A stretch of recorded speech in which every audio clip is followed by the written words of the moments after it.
So, after crying just a little bit after looking at crime scenes on the internet, I think it might be time to tell this story.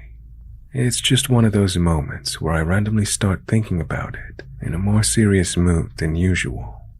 This happened about 6 months ago now, maybe a bit more, but I don't really know for sure. Anyway, I was going home from university classes. I usually take the keys with me, but around that time I'd lost them. My mom was yet to get me a new copy. I remember I kept insisting, but she wouldn't listen. So what I did was knock on the door to get my younger brother's attention, so he'd come and let me in. But my mom also took his keys and just left him there locked up as well. I asked my brother to pass my charger from my room, and I called one of my aunties to see if I could hang out at her workplace in the meantime. She said yes, and then told me to call an Uber that she'd be paying for as soon as I got there. And that's what I did. Now, the Uber didn't pick me up exactly at home. It was at the house across the street instead. No special reason, it just did. The moment I saw the guy, he gave me a kind of a weird vibe, but I also tend to be paranoid every time I so much as hop in a taxi. So I got in, rolled down the window, and kept a grip on both of my phones. It all seemed relatively normal until we got to the area where my aunt's workplace was. The guy just completely drives past it and claimed he was following the GPS when I asked him about it. He wouldn't let me see said GPS. He seemed to know exactly where he was going. Now, I was kind of doomed from the beginning. I don't know the directions, and I could only rely on the driver being a decent person and recognizing the area. That's what I did. But wherever he was taking me, I had no idea. I remember seeing this fountain that I could recognize from when my mom drove to my uncle's place, but that was way farther away from my aunt's place. By now, I was kind of thinking of what to do, because this guy drove past a fuck ton of empty housings. A couple of them seemed to be still under construction. Then he stopped near a place that looked like the end of civilization. We were literally on a hill. And then he turned off the car. I got lucky, in so many ways, looking back on it. My phone had no credit. As soon as I thought of that, my aunt called and asked me, "Where are you?" I literally felt my heart drop because I had no idea. This guy was just staring at me. I said I don't know and asked him, "Hey, where did you take me?" He replied with, "I wouldn't know what to tell you, kid." That was enough for me. I grabbed my backpack and opened the door real quick with a loud, "That's fine, I'll see myself out."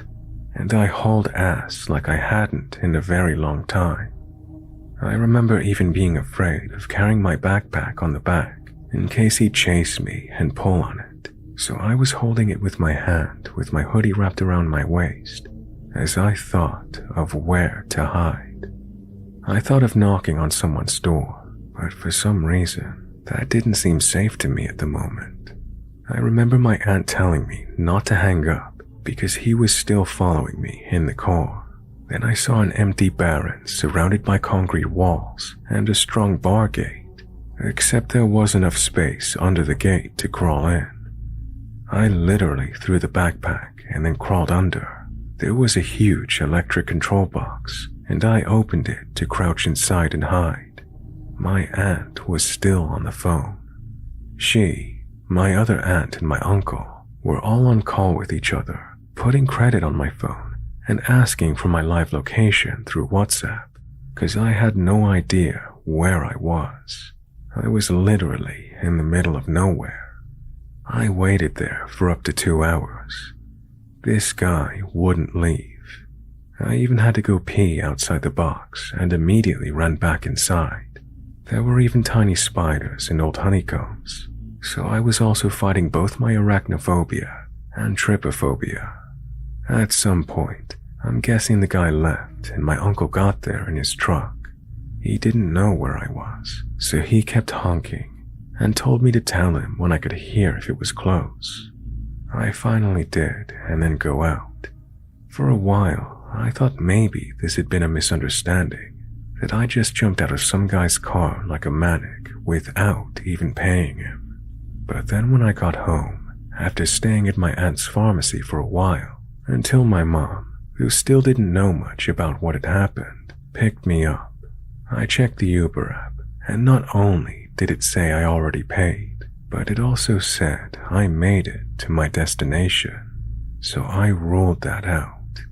I had told my aunts not to tell my mom about it because she does go insane at the minor inconvenience, so telling her this would only freak her out and she wouldn't be any help.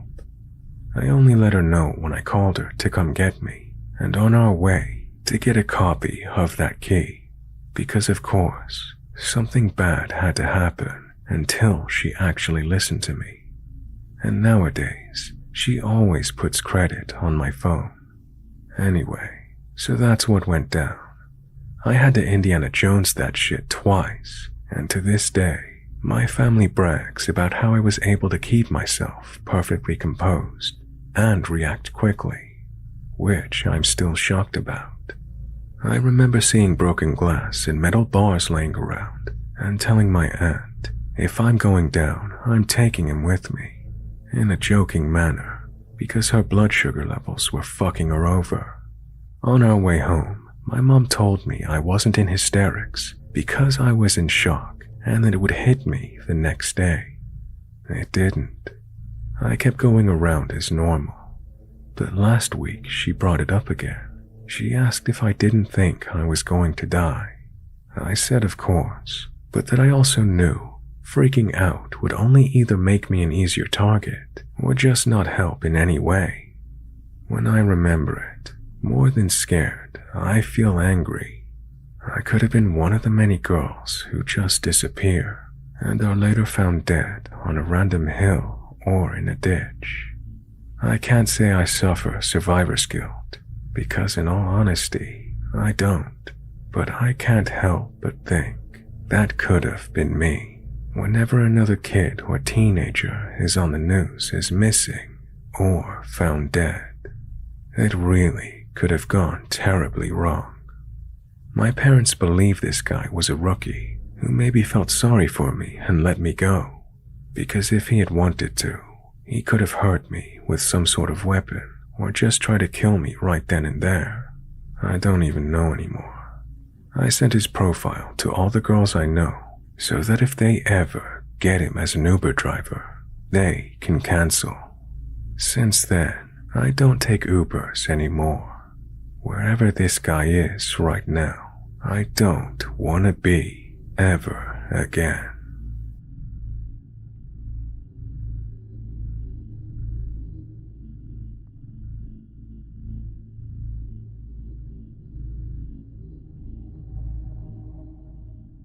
This happened when I was 17 years old. I'm from Bosnia and used to go fishing with my friends whenever I could. When the summer break began, we used to explore many rivers. Usually we would encounter animals or people, but nothing special.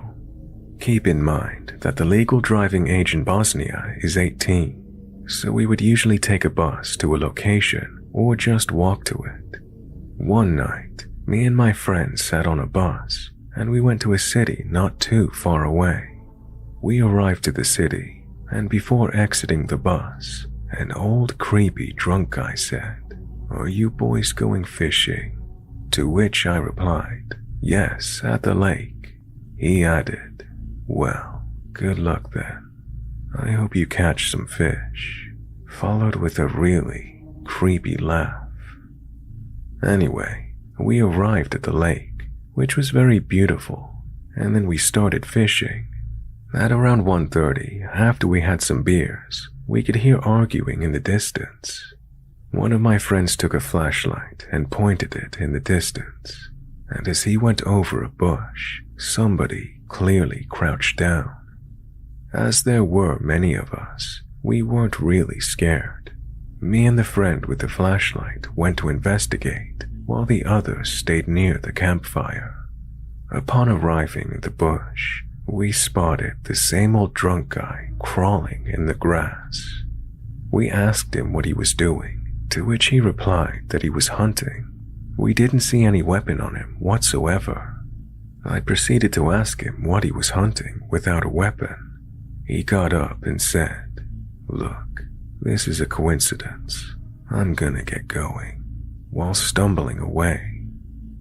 We returned and tried to enjoy the rest of the night.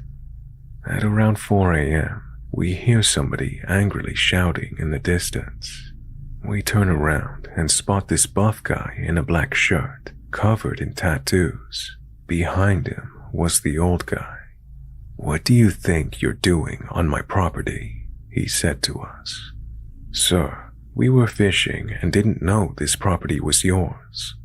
In this argument, I could see my friends packing the fishing rods and all the things we brought. My friends made a run for it in the forest, leaving me and another friend. "Okay, you're gonna call your friends and tell them to come back, or else you're not leaving," the buff guy said. I, of course, did not want to do that, as I did nothing bad. We were quiet, just talking and doing nothing to disturb anyone. Plus, the river was like 300 meters away from the houses. My friend tells the man we're going and starts to walk. Now, this is where it gets scary. The guy grabs my friend by the neck and starts to argue with him again. I jumped in and hit the guy in the face and started running toward the road. He lets go of my friend and starts to chase after me.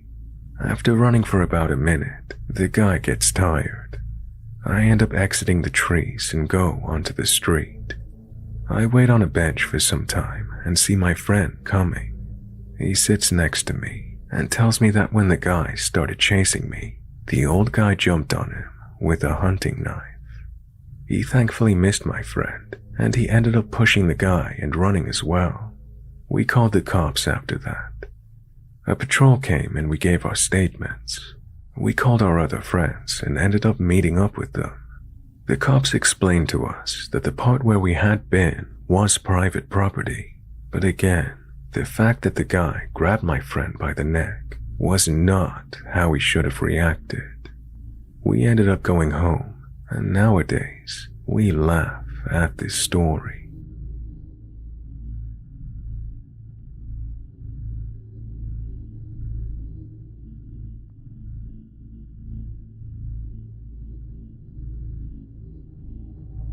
Around 3 to 4 years ago, when I was 12, I was at my aunt's house visiting for camp. I was upstairs and saw the camera go off, saying someone was at the back door. It was my older cousin, so I went downstairs to open the door. I was able to see him for a little bit before I actually got to the door. He looked so determined and focused on opening the door. He spent less than a minute at the door. Then he got into his car and sped off. I didn't think much about this, honestly, although I did think, he must have been in a rush if he didn't bother to call us to open the door. I was even thinking about opening the door and calling out to him before he drove off, but I was feeling lazy that day. About 2 minutes later, the house phone started ringing, along with my personal phone and my grandma's phone. I picked it up, and it was another one of my aunts telling me not to open the door, to stay away from the windows. They told me they already called the cops, but that I should call again. I was very confused and asked what happened. They explained that my aunt and cousin got in a very heated argument about the business she owned the day before, and that led to him hitting her. The next day, he came looking for her, very upset, but he couldn't find her at the office. He proceeded to drive to my aunt's house while on the phone with some family members, telling them how he was going to kill my aunt, his mother. I remember going to the kitchen and picking up a knife to keep with me, just in case. I was shaking while thinking about where to hide. He ended up coming back and he started walking around the house, looking through the windows before he sat at the front step. Luckily, I was on the second floor. I don't even know what exact time I called the police due to my panicking. The cops ended up coming and made my cousin leave, but my grandma wanted to talk to him first. Throughout their whole talk, I still hid upstairs, listening through an open window. I prayed she didn't mention my name in case he came back later in the night. Luckily, he never did. To this day, I'm so glad I didn't open the door. I felt like I was truly protected. We normally don't lock both the screen door and the actual door, but we did that day. He struggled so much with the lock on the screen door that he actually broke the handle. This situation still gives me so much anxiety. I don't understand how we went back to acting like nothing happened. I've never been back since, just in case he snaps again.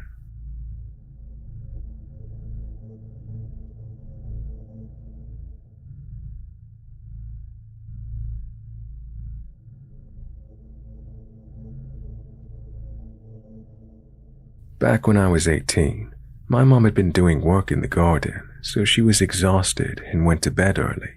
It was winter, so it got dark early. I knew I would be the only one awake for the next few hours until her partner got home from work at 4 a.m. I went about my usual nightly routine, rolled a joint, and went out back to smoke it. I did that every night. The house has 2 floors, and my bedroom was on the top floor. After I had my smoke, I went back upstairs and continued watching whatever. About an hour later, I decided I would have one more joint, then head to bed.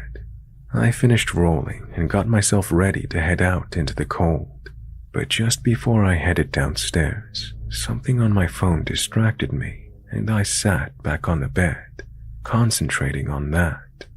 A minute or two pass, and I hear a loud bang from downstairs. I thought to myself, it's just my mom's partner coming home. Then, seconds later, I realized I didn't hear the front gate open. I didn't hear the taxi pull up outside. I didn't hear the front door open. My cat is on the bed next to me, so it wasn't him, and my mom is asleep next door. So what the fuck was that bang? So, I grab my taser and stick it in my dressing gown pocket. I go into my mom's room. Normally, she's such a light sleeper, but because she was tired from gardening, she slept through the noise. I wake her up and tell her what I've heard. She gets herself ready, grabs a metal pole, and we head downstairs. I insisted on going first, because in all fairness, my mom's 5'6" and 130 pounds. She has MS and is holding a flimsy metal pole. I figured my taser would be a little better should we encounter anyone. Looking around, everything seems fine. However, the last room we check is the bathroom, to find that the window that sits just above the bath is wide open, and our 2 1-liter bottles of Tresemme shampoo and conditioner, which were on the windowsill, had been knocked into the bath. Of course, we're like, what the fuck? How could this happen? The wind, maybe. Obviously not. We were just really scared and trying to make ourselves feel better.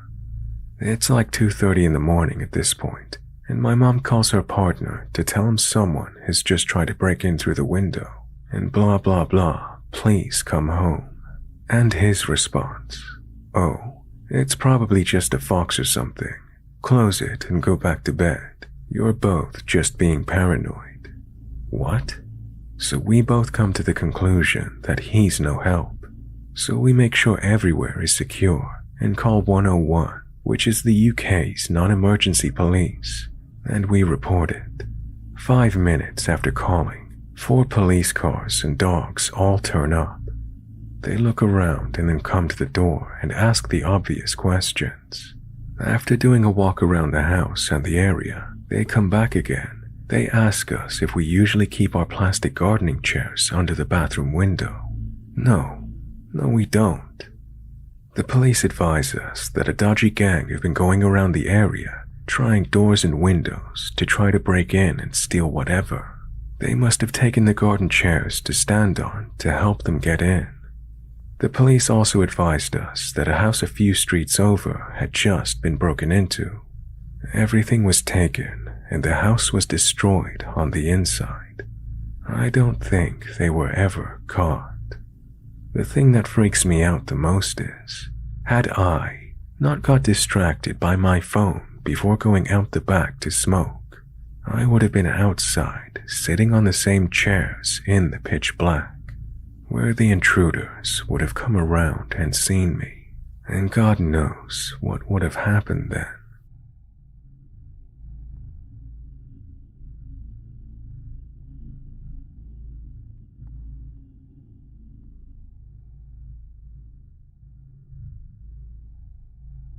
This happened in New York City, years ago when I was a freshman in college. I was out partying one night with some friends. I wasn't drunk or on any hard drugs, but I definitely smoked a blunt or two. Around 3 a.m., we went our separate ways, and I got off the train and began walking home. I had to take a longer route home that night because some train lines were under maintenance. When I got off the train, I realized I had to walk past the cemetery. I started to feel uneasy, but I wasn't afraid for any real reason. About 10 blocks and I'm home, I always saw trucks lined up on the cemetery blocks, and being it was a desolate area, I assumed truckers would park their trucks by the cemetery to take naps or sleep before continuing their routes. Back then, I thought nothing of it. A few minutes after getting off the train, I heard a faint sound of what I guessed was a car or truck door being shut behind me. I turned around and saw nothing. I scanned my surroundings once quickly, and I didn't see one other person behind or ahead of me for as far as I could see. I keep walking, this time a bit faster, and about a minute later, I hear footsteps behind me. I turned so quick and saw a man walking fast a few feet behind me. When he saw me turn, he began catcalling me by making kissing noises. I was used to these catcalls, especially living in New York City. By my house, there would be a line of men on the corner every morning, waiting to be picked up for construction work. Every time I passed them to go into the store, I would get catcalled and harassed. So I ignored him and kept walking, but definitely faster this time. A few seconds later, he was running to catch up with me, and he was now at my side, speaking to me in Spanish. He grabbed my arm tightly and began pulling me toward him when I started screaming and fighting him off. He pushed me up against the cemetery fence, and in the midst of this, my heart sunk to the floor as I thought about the worst things that could happen to me. Seconds later, he had me off my feet by both arms. His face turned white in the moonlight, a face of pure horror as he looked past me into the cemetery, fixated on something. He let out a blood-curdling scream and let me go. As I dropped to the floor, he was already across the street and running out of sight. Choking on tears, shaking, beside myself, I picked myself up and ran so fast the last few blocks to my house. I did not turn to look inside that cemetery once. I did not turn around at all. I did not stop until I was home. I never took that train or walked past that cemetery again. And to be honest, I never told my parents. I only told a handful of friends over the years, because this day, I still don't understand what happened. But something probably saved my life.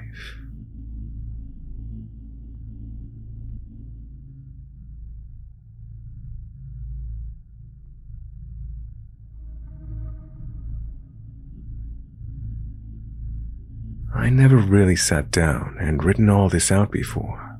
I keep getting reminded about it, so I figured I could post it somewhere to I don't know, vent, I guess.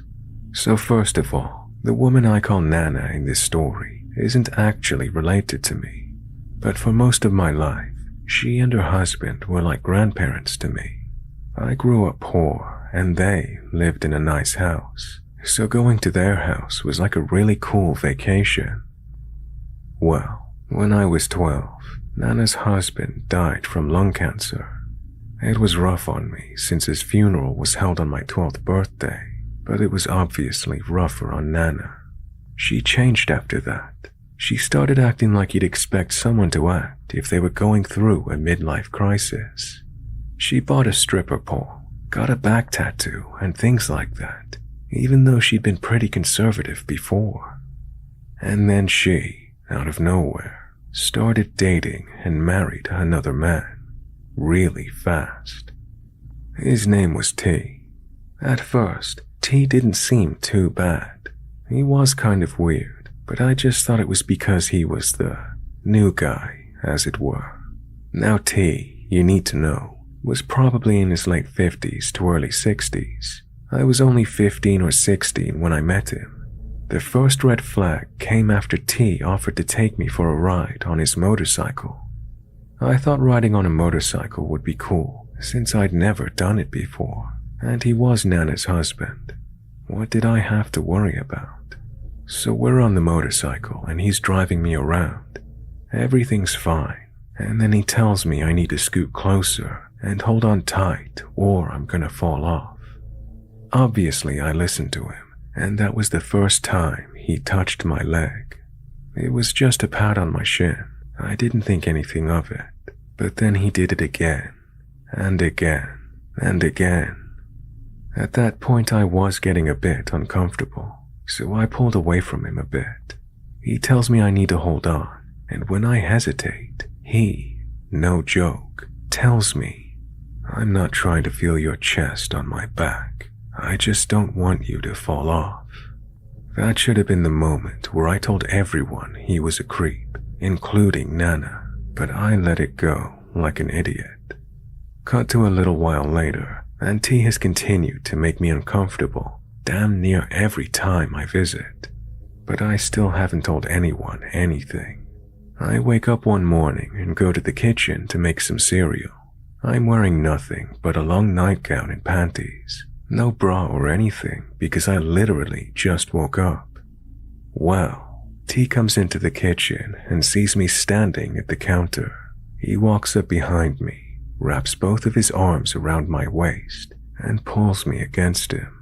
I froze, but then he mumbled in my ear, "You're so sexy." And then he walked away. That was the breaking point. I told my parents and then my then boyfriend, now husband, what had happened. I refused to go back to Nana's the next time she asked me to go, and when I told her why, her only response was, "But he does that kind of stuff to everyone." Needless to say, I cut her out of my life for that. A few years down the line, I heard that T died. Nana came groveling to me, trying to get me to meet up with her. I went, but things between me and her have never gone back to the way they were. I suspect they never will.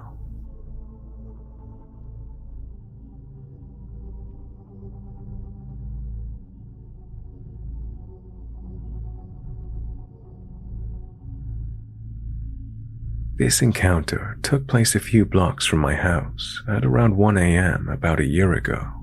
I'm 6'2", so I'm not used to people wanting to mess with me.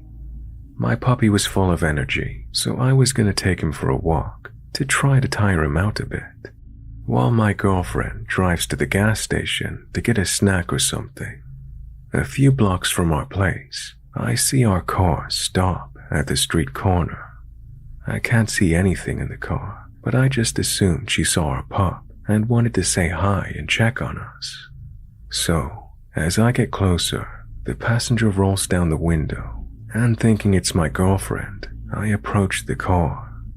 Instead of being greeted by my lady, I hear a man say, "Hey, sexy." I laugh a little at first, thinking she ran into an old friend at the gas station and that she was giving him a ride, that they were just messing with me. I admit I was a bit high on ketamine, so I was taking a second to process the situation. The man asks if I want to hang out with him. I politely say no thanks, and then he says, "I bet that thing is big in them sweatpants." I told him that he's fucking nasty, and I don't swing that way. The guy then offers me $120 to get in the car with him. I said, "Not a chance. I'm not like that." And I decide that my puppy and I need to get away from this guy. I start to power walk past his car. I had a bad feeling about this guy. He then yells for me to get the fuck in the car. The pup and I dip out of there and head back for home. The guy got out of his car for a second before getting back into it and taking off. We went around the block before the car rolled up again. I figured I couldn't outrun him, so I was ready to fight. When the window rolled down, it was my girlfriend asking if we needed a ride. We hopped in the car and I started bawling my eyes out. I couldn't even explain what happened until we were home. My girlfriend said that something told her to check on us. I believe this guy may have wanted to possibly kidnap me. It was very frightening, and it gave me a whole new appreciation for what women go through all the time.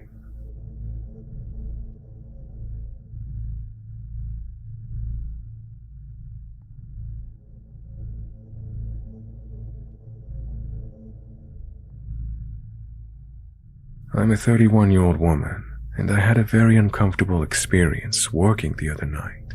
I wanted some thoughts to make sure I'm not, overreacting, I guess. For backstory, I've been helping at a small family-owned convenience store down the street from my house for the past few months. It's just a wife and husband and their niece, so they needed someone else for a family emergency, and they trust me. That said, it's kind of a shady gas station. Lots of strange people come through. I'm not exactly someone who blends into a crowd like this.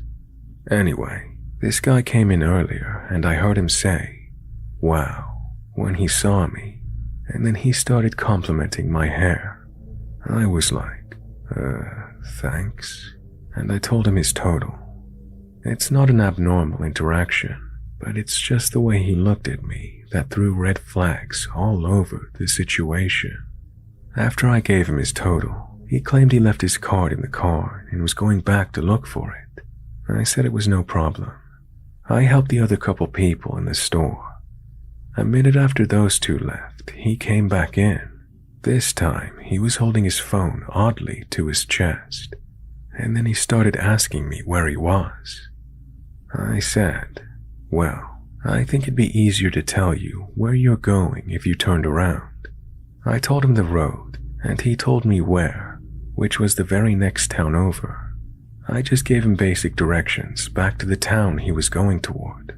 It was literally a straight shot down the road he was on. He then started complimenting me about my eyes, my eyebrows, asked my height, my age, if I was single. I just redirected again or lied. After ignoring his last question, I asked if he still wanted the stuff he came in for. He said yes. I told him his total, and he said he left his wallet in his car again. This was the same time another customer had pulled up. He had set his phone down on the counter and forgot it when he walked out to get his wallet. It was open on video. I immediately started calling my husband, who is seconds away. Sure enough, I clicked the recent video. He'd been recording our conversation. I deleted it. Then I clicked recently deleted and deleted it there too. My husband answered the phone, and he knows when I'm at work, if I call and don't speak, for him to be quiet and come to me right then. He walked back in, gave me a $5 bill, and I asked him if he found his card. I also said his phone had been going off on the counter and to not forget it. He questioned about his card, and then it was like he remembered. He said, "Oh no, I have other cards." "Okay, then why did you need to leave to go get it?" I just said to him okay, and to have a nice day. So then he went, and he sat in the parking lot with the door open until my husband pulled up. He went the opposite way my husband came, and of course, neither of us could see a tag number. It was such a concerning encounter. I didn't like it at all. How were you lost, holding a phone with signal, obviously, as it was getting messages, and claiming to be lost when Google Maps exists? And why were you recording me? What the actual fuck? I don't want to be at work anymore right now.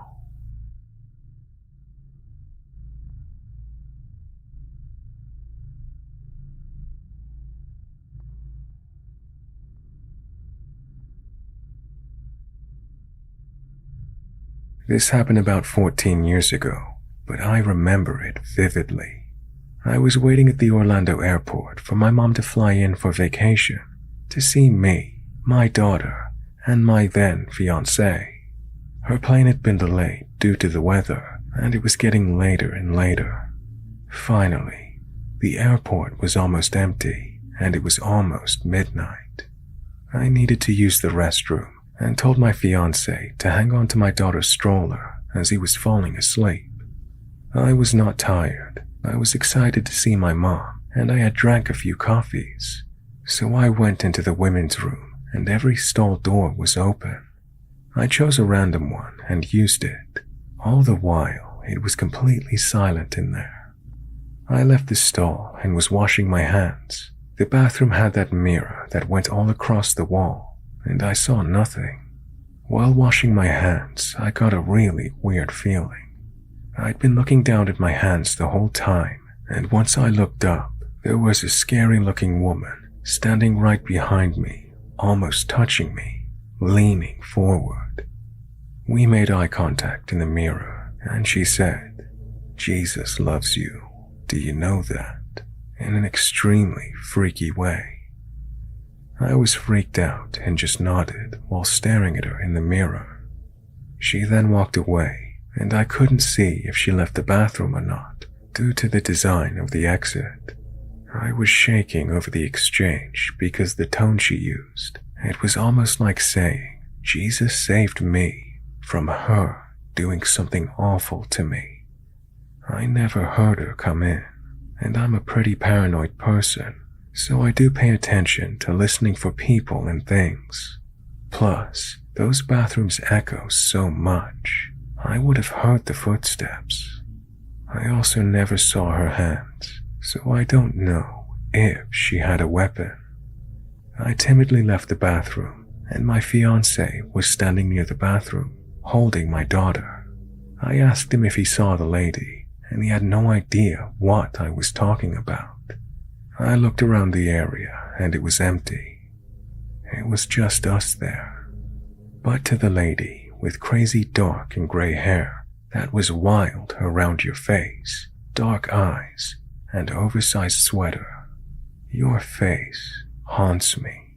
If you were just trying to screw with me, it worked. I am still creeped out today.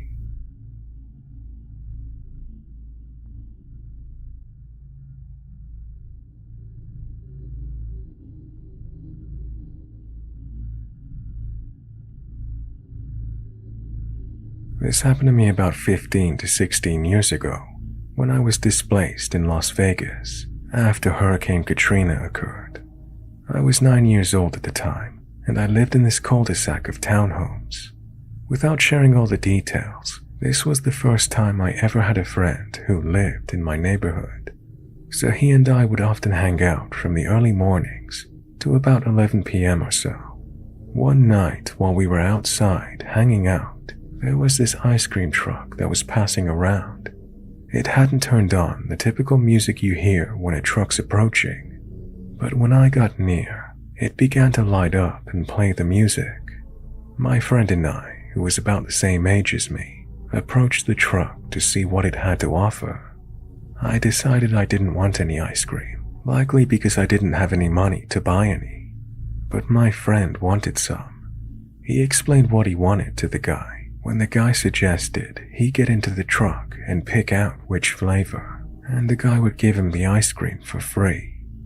For some strange reason, my friend was actually gonna get in the truck when I yanked his arm and screamed something. Immediately after, we ran to our parents and explained to them what happened. After this, we'd have to be inside by the time the sun set. I can't say for sure what would have occurred, but I'm thankful neither of us got into that truck.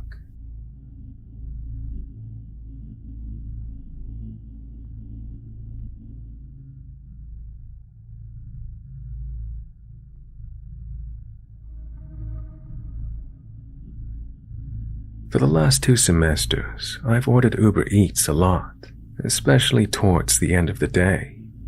One night I was craving some Burger King, and I hadn't really eaten some lunch or dinner that day, so I was really hungry for anything. The fridge in my dorm was also empty. I went ahead and placed an order and waited, and waited. I waited until it got around 11 p.m. when the order finally said it's on its way. This is where it gets weird. I checked the profile of the guy that was delivering it to me, and he'd only done a handful of orders before this, which isn't necessarily a bad thing. Now, I would notice after a couple of minutes that he'd stopped on my road near my college, and he would open the chat to message me. He told me my food was cold and he was 1.5 miles from the nearest Burger King. He asked me where I ordered from and what street and what number. I told him it was fine, just to bring it to me. He asked me again what I ordered and that he's gonna get it right now. I said to him to just bring what he had, it's fine. And then he said he didn't have my food.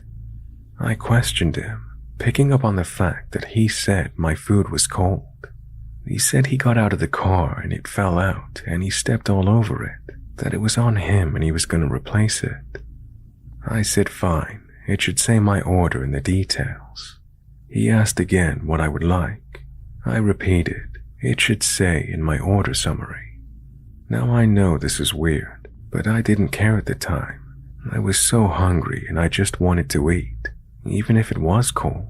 But the fact that he changed his story was very weird to me. After waiting a bit longer to see if he would keep his word and go back to get me my food, I was shocked to see that he continued going to my dorm. Once he got there, I stepped outside to see him pull up in his car. To summarize, he told me that he had bad news and that he didn't have my food, but that he had something else for me. This was when my instinct kicked in. I got my key card ready to go back inside, since all outside doors to my dorm building automatically lock. He would go to his car and pull out a plastic box of chicken, and he said it was mine to have. I declined and started to go back inside. He would continue to make remarks about he knows how I'm feeling, and that he was hungry in college too, all while walking toward me.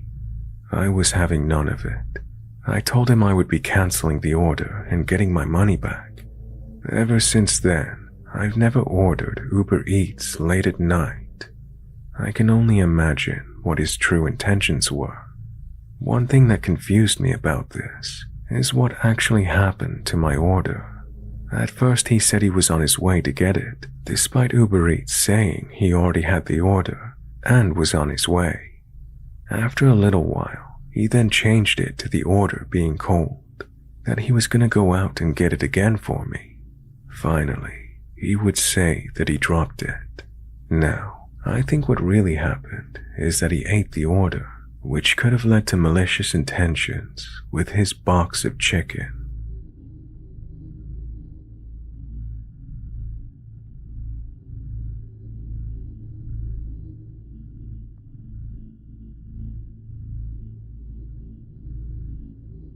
I've been debating about telling this story, but I need to get it off of my chest. This encounter happened a few weeks ago. To set things up, I live on the very end of my street. Next to my house is an empty lot, overgrown with trees and other plant life. There used to be a house there long ago, but for some reason it was torn down. Ever since then, it's been empty, but it always gave me strange vibes. So it was late one night, around 3 a.m. or so. I was driving back home after hanging out with my partner. I parked in my driveway, got out of the car, and then I heard this noise. I heard meowing, but it sounded like something mimicking a cat. It sounded like one cat meow being played on a loop over and over again. There was no pitch change. It was just a loop. I hope that makes sense. It did not sound like a cat at all. I don't know whether it was a human or not, but it was not a cat.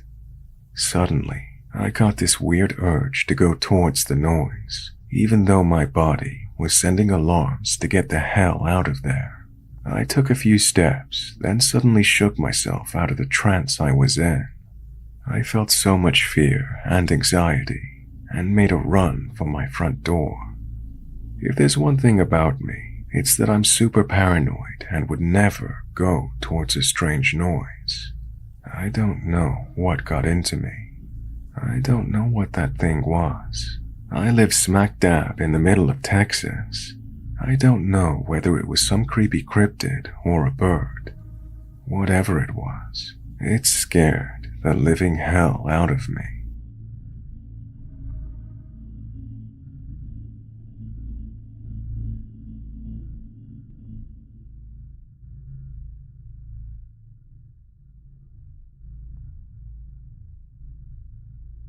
Hey guys, I hope you're doing well and enjoyed the video. If you don't mind, hit the like button and subscribe. Drop me a comment and let me know what you thought of the stories. Oh, and don't forget to hit the bell icon to turn on notifications. If you fancy checking out the perks of my Patreon or channel memberships, or want to get involved on social media, all my links are down below.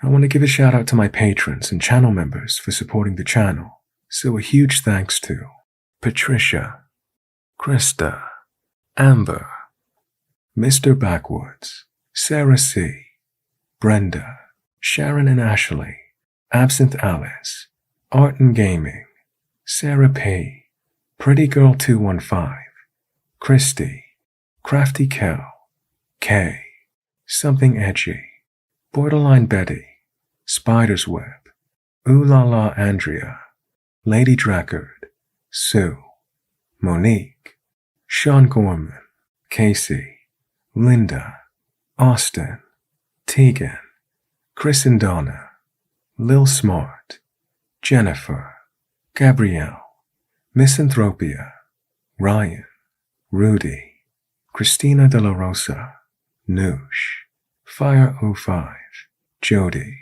Kathleen Fenton, James Gargano, Gemma Allen, Monica Levelace, Alex, and Courtney Maxwell.